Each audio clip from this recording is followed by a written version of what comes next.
Hi folks. So I wanted to get in touch with you and sort of walk through what our distance learning is going to be looking like. So you guys have already been working on a lot of stuff for the past 2 weeks, and I just wanted to get in touch and let you know what we're going to be doing going forward. So your expectations for distance learning are going to be that you are going to be checking Google Classroom every day that we have a scheduled A day and a B day, and that you will also be checking AP Classroom. I will be posting Google attendance forms that you are going to need to fill out, and then you are going to turn in any work that is posted on Google Classroom, and then you will be contacting me if you need clarification on any assignments. The next little bit is something that you guys already do, so you'll continue to check PowerSchool. You're going to be respectful as you post. You're not going to plagiarize from the internet or from your peers, and then you're going to post with school appropriate content. So when does distance learning officially start? It officially starts on Monday, March 30th, which will be an A day. On Monday, your attendance is going to count and it is going to be recorded in PowerSchool. You are going to be getting a Google form that you will be filling out. And then I will also start adding grades into PowerSchool. So all the stuff that you guys have been working on for the past 2 weeks, I'm going to create folders in Google Classroom where you are going to be able to take screenshots of your work and post them into the folder. Or if you would like, some people have already been doing this, you can take pictures and email it directly to me. I'm going to try over the next 2 days to update PowerSchool with those assignments that you will have needed to complete. That includes the outlines and the Barron's book. So what will distance learning look like? You guys are going to get a slideshow similar to this one 2 to 3 times a week that's going to give you an outline of what you will be doing. The first slide is usually going to be telling you what the PowerPoint is going to be, so it'll be kind of like this topic slide right here. The next slide is going to give you the information that you are working on. The third slide will be the assignment, and then the fourth slide is going to be the attendance sheet. I will also continue to give you guys the syllabus sheets like I've been doing so that you can keep track of what is coming up. The attendance form is going to look like the sheet that is right here on the page. You are going to need to complete this every time that we have an A day. The last question on the attendance form is going to be for some participation points, and this form needs to be completed so that you are not given a CO for not attending class, even though we're not meeting in person.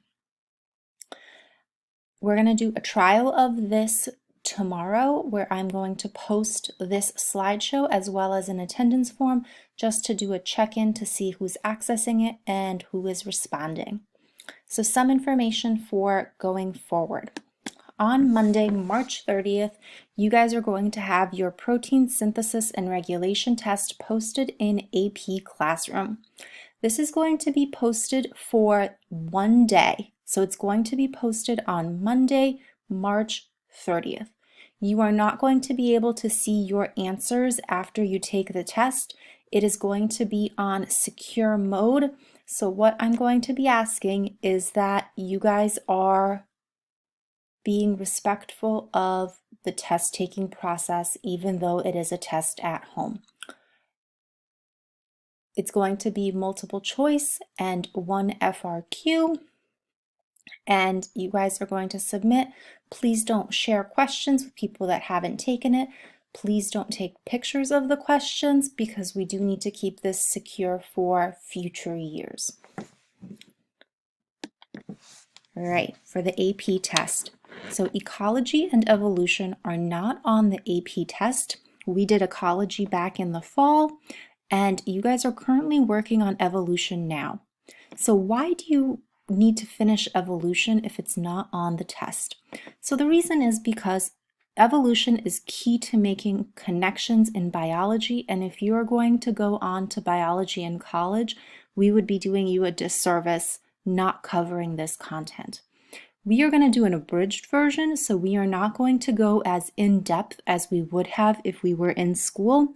And you will also notice that College Board is providing review sessions starting tomorrow that will include information from evolution. So even though it's not going to be tested, it's so important that you guys complete this work. What we are going to do is we are also not going to test you on evolution. So your last test is going to be the test that you take on Monday for protein synthesis. AP College Board is providing live review sessions that you guys can stream starting tomorrow. These review sessions will also be posted on demand, so you do not have to watch them from the live stream. You can watch them afterwards. And I do believe they are starting with evolution. So you guys can pop in, watch the AP College Board review, and then continue on your work. I will not be checking if you watch these or not. That's totally going to be up to you. And then the last project that we're going to be working on is going to be a review project. So you guys are going to be broken up into partners or little groups of 3, and you're going to be assigned a unit 1 through 6. You are going to be creating a Google slideshow to highlight the most important information from that unit. You're going to need to include pictures, diagrams, vocab, key phrases, any relevant information, common misconceptions. You're going to want to use your textbook, your Barron's book, your notebooks, and you're going to be creating between 10 to 15 slides. You're going to be sharing this with everybody on Google Classroom so that we can use this as a group study tool. When you're picking the unit that you're going to be researching and creating the review for, my suggestion is that you pick the one that you are the weakest in. So if you really understood protein synthesis, that's not the one you should be making a review for, because that's not going to be helpful to you. You will see a sheet like this one posted in Google Classroom next week for you to sign up for the review topic that you are going to be working on. And then finally, any questions that you guys have, email is going to be the best way to get in touch with me, or you can leave a question on the bottom of the attendance sheet. We are going to do a dry run tomorrow where I post this slideshow with this video and an attendance sheet for you guys to complete after watching the video. I miss you and have a good day. Stay safe.